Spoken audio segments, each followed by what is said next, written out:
சிம்ம ராசிக்காரர்கள் கண்டக சனியிலிருந்து அஷ்டமத்து சனிக்கு போகிறீர்கள்.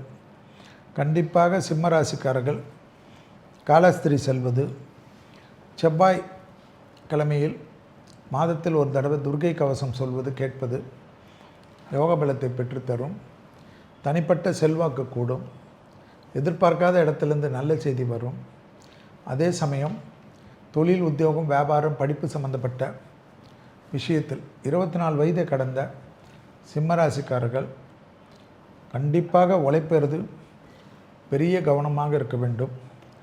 தகாத வார்த்தைகள், கோபப்படுறது, பொறாமைப்படுறது, மற்றவர்களை பற்றி நினைப்பது, உடன் வேலை செய்வர்களை பற்றி தப்பாக பேசுறது, முதலாளிகளை பற்றி பேசுவது, மேலதிகாரிகளை பற்றி பேசுவது, அரசு உத்தியோகத்தில் இருப்பவர்கள் கவனமாக இருப்பது எல்லாம் பார்த்து கொள்ள வேண்டும்.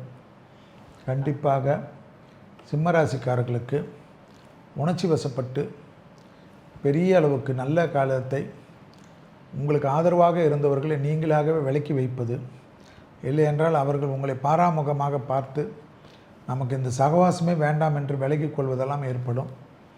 பிறகு திக்கற்றவர்களாக மாறக்கூடிய அமைப்பெல்லாம் ஏற்பட்டுவிடும்.